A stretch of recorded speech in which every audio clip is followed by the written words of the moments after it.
بسم الله الرحمن الرحيم.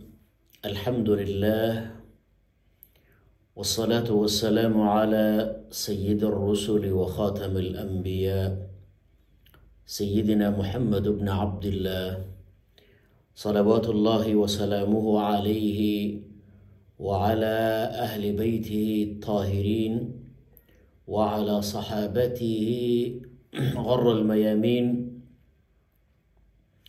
ومن تبعه بإحسان إلى يوم الدين. أما بعد، أعوذ بالله من الشيطان الرجيم. شهر رمضان الذي أنزل فيه القرآن هدى للناس وبينات من الهدى والفرقان، فمن شهد منكم الشهر فليصم، ومن كان مريضا أو على سفر فعدة من أيام أخر، يريد الله بكم اليسر ولا يريد بكم العسر، ولتكملوا العدة ولتكبروا الله على ما هداكم ولعلكم تشكرون. صدق الله العظیم. باز هم به امید قبولی روزهای صیام و شبهای قیام همه روز بدهنان و همه اونهایی که برای خدا روزه میگیرند و در برابر دستور الهی، در برابر امر الهی زانوی تسلیم بندگی خم میکنن و این یک ماه را در ریاضت با خدا سپری میکنن، در نجوا و سرگوشی شبهای قیام با بارگاه الهی راز و نیاز دارند. خداوند این راز و نیازها و این تشنگیها و این گریسنگیها و تحمل این همه درد و رنج مادی که جسم شما از رهگذر روز ملول میشه و روحتان تقویت میشه و رشد و با بالندگی میرسد را به بارگاه خود بپذیره و منظور درگاه خود بگردانه. دوستان عزیز، بحث امروز من هم به ارتباط روزه و اهمیت و جایگاه ماه مبارک رمضان هست که این ماه چه اهمیت داره و بعد ما در درس اولمون پیرامون جایگاه عرفانی روزه صحبتی کرده بودیم. حالا میریم به بحث امروزی من، یک آمیخته با تراوت و زیبایی از گلدسته های شعر عرفای زبان فارسی خواهد بود در ارتباط به جایگاه ماه مبارک رمضان. آیه‌ای که خدمتتان عرض کرد تلاوت کردم، خداوند عظمت و جایگاه ماه رمضان را بازگو میکنه. میفرماید بار الهی میفرماید شهر رمضان، ماه مبارک رمضان، الذی انزل فیه القرآن، ماهی است که در اون قرآن فرود آمده هست. هدی للناس، این قرآن چی هست؟ این دستور العمل هدایت برای انسان ها هست و بینات من الهدى و تبیین هدایت و چراغ روشن از رهنمایی و هدایت الهی و الفرقان و تفکیک و جدایی از حق و باطل، جدایی از نور و ظلمت، جدایی از عبادت غیر خدا و عبادت خدا. مرزی است بین خدا باوران و خدا منکران. مرزی است ماه مبارک رمضان تفریق میکنه انسانهای مؤمن و سرسپرده در طاعت و بندگی خدا و انسانهای ناسپاز به بارگاه الهی را بناهن خدا می‌فرماید که این ماه مبارک رمضان ماه تفکیک باورها و انسانهای باورمند و غیر باورمند هست. این جایگاه دیگری این هست که رمضان موسم نزول نور الهی هست. قرآن می‌فرماید که قد جاءکم من الله نور و کتاب مبین، بدون شک همانا به یقین به شما آمده هست از بارگاه رب العزت ذوالجلال روشنی و کتاب واضح و آشکار. پس نور الهی به سوی بندگان از فراز آسمان ها به سراغ بندگان الهی در زمین در این ماه که همانا کتاب خدا و آخرین دستور هدایت الهی قرآن باشه، ماه نزولش همین ماه است.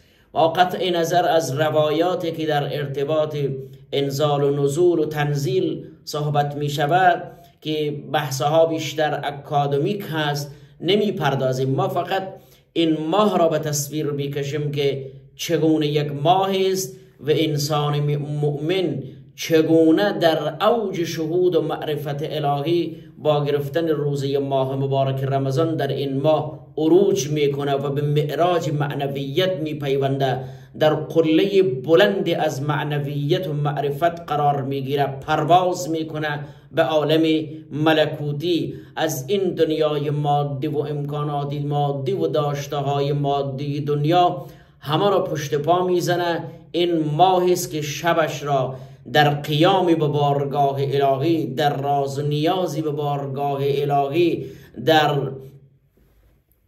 پیش نمودن خواسته هایش به بارگاه الهی و روزش را با دهن بسته و چشم بند کرده به سوی الهی و در پی تعمیل دستور الهی سپری میکنه. بدون شک خداوند به انسانها فرصتهای بسیار عجیبی را در فرایندهای مختلف زمانی برای بازگشت به درگاه خودش باز میکنه و یکی از اون دروازه هایی که انسان را با خدا پیوند میزنه فاصله ها را کم میکنه و فاصله بین خالق و مخلوق، عابد و معبود را خیلی خیلی نزدیک میسازه. این ماه مبارک رمضان و معنویاتی که انسان از رهگذر ماه رمضان کسب میکند هست.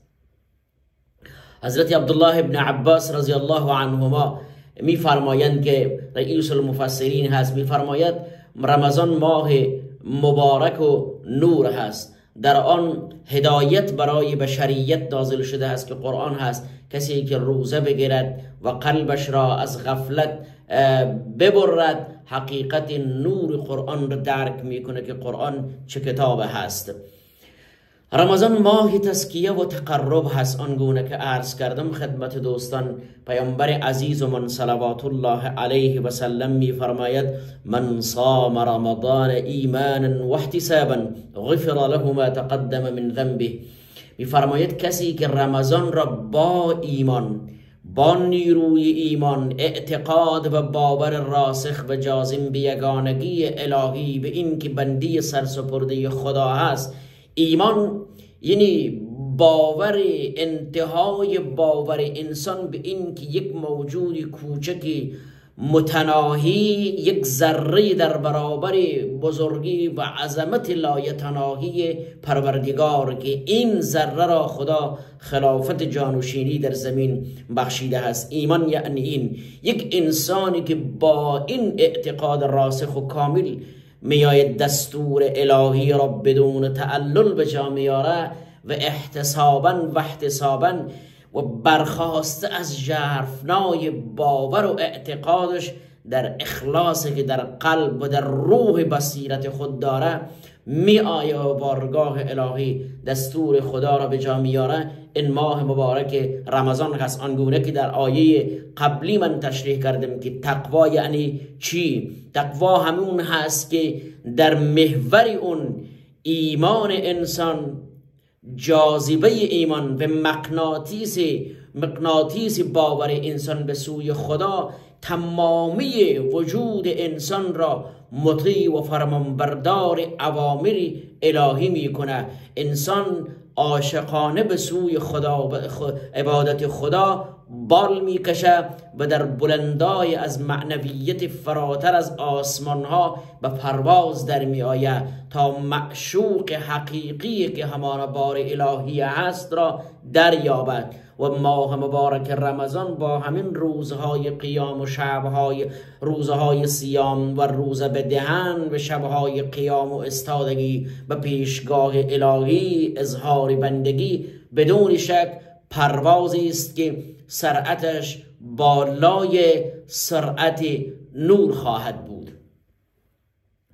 بنابراین می‌فرماید که از روی ایمان و اخلاص، باور و اعتقاد راسخ روزه میگیرد، غفر له ما تقدم من ذنبه. خدای بزرگ قلم عفو گرفته، قلمی گرفته است که همه گذشته های سیاهت را، اوراق و پرونده های سیاه از معصیت و نافرمانیت را خدا با آتش تقوا و به آب توبه ماه مبارک رمضان و اشک ماه شبهای قیام ماه رمضان و استادگی به پیشگاه الهی شبها در بارگاه الهی و همچنان صبر و شکیبایی، گریسنگی و تحمل تشنگی در این روزهایی که حالا ما در این کشورهای بیرون هستیم که یک مقدار تفاوت زمانیش هم بیشتر هست، خدا میفرماید که قلم عفو و گذشت و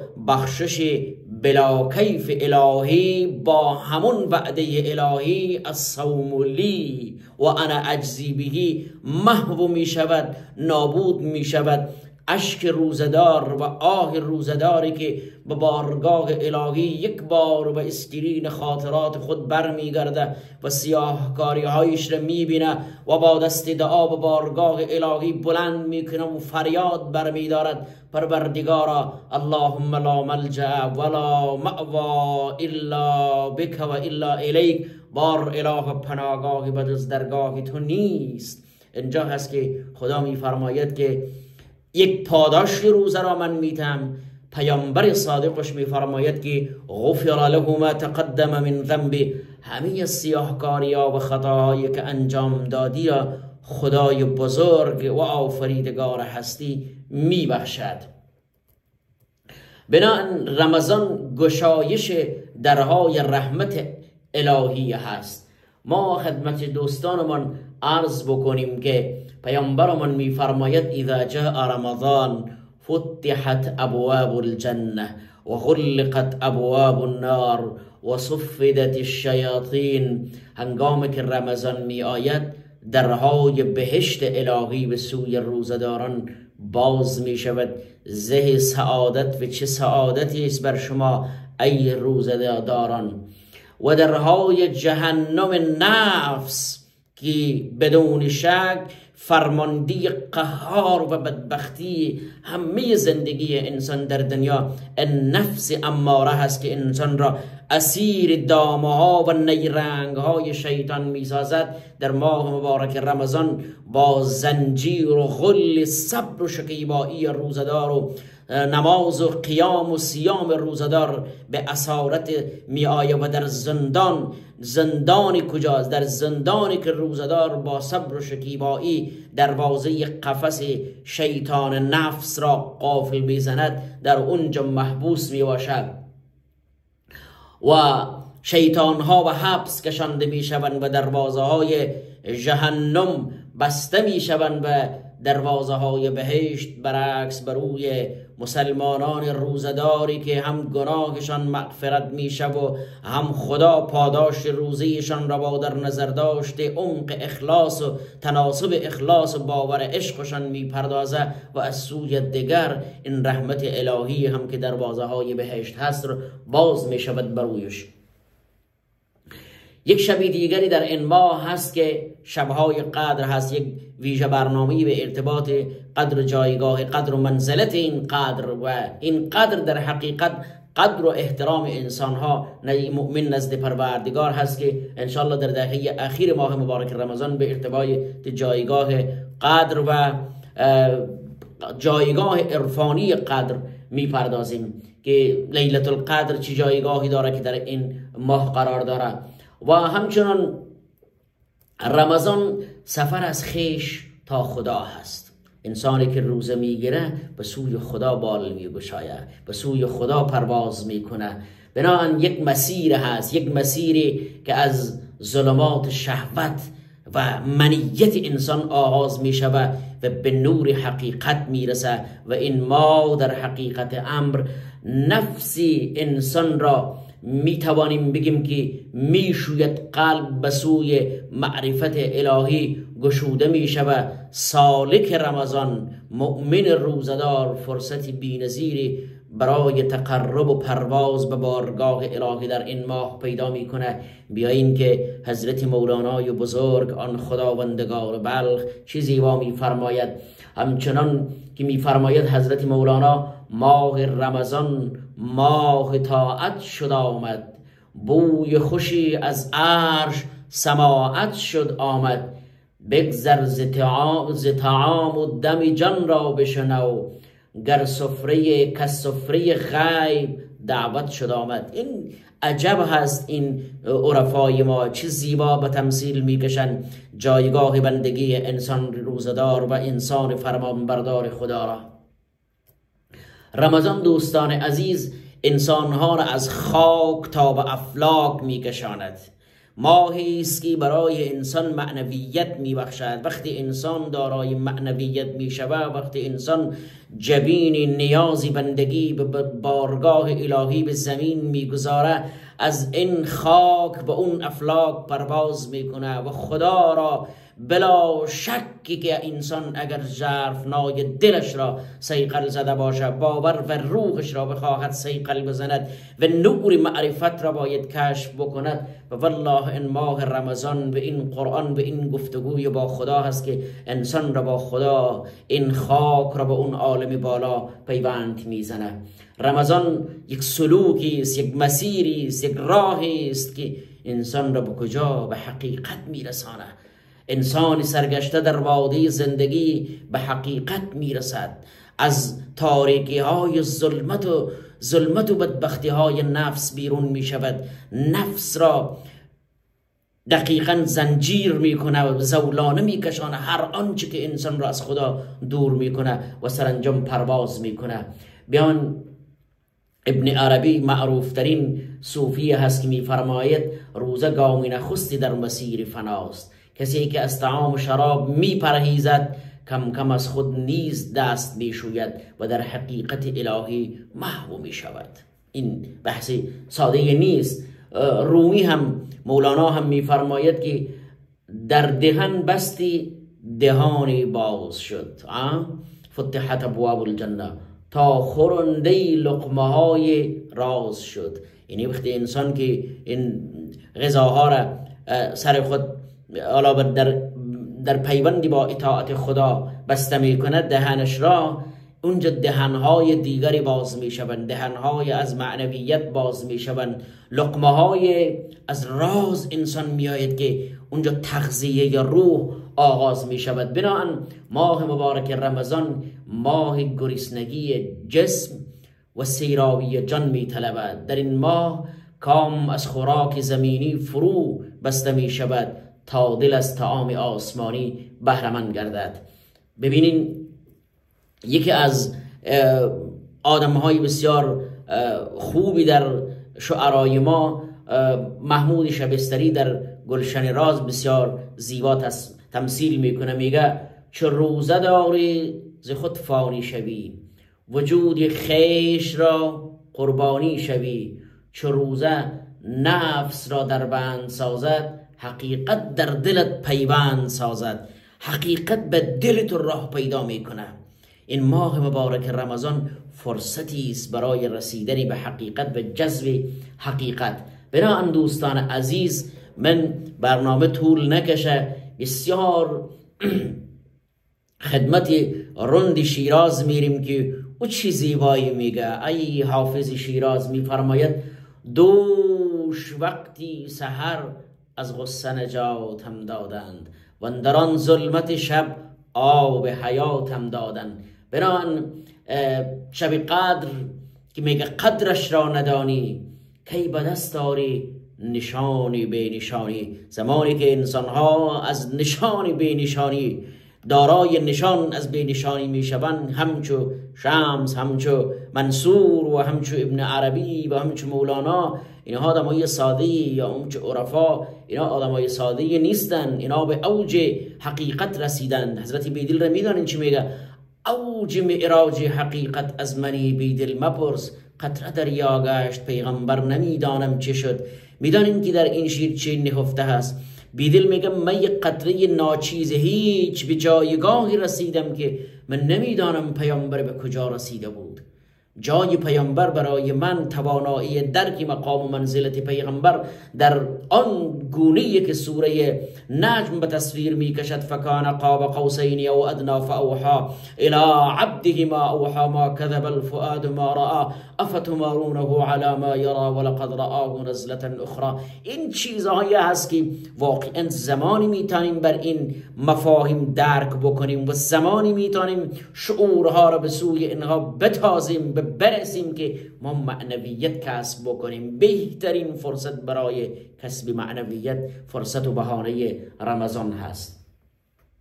بنابراین دوستان عزیز من، بیاین از رمضان بهره ببریم، بیاین معرفت را در رمضان کسب بکنیم.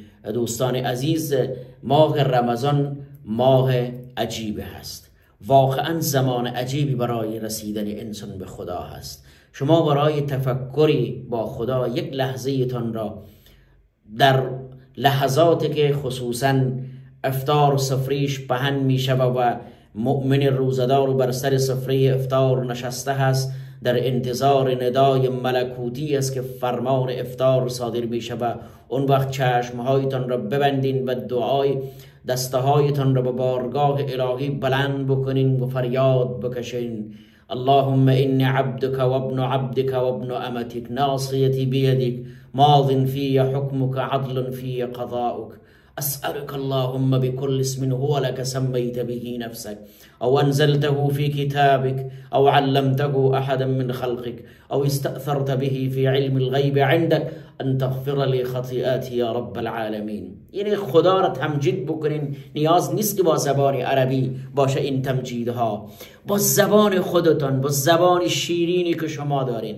با زبان شیرین و گویای پشتو، با زبان زیبای فارسی، با زبان زیبای ازبکی، با هر زبانی که خدا را فریاد بکنین. خدا آفریدگار زبان هاست.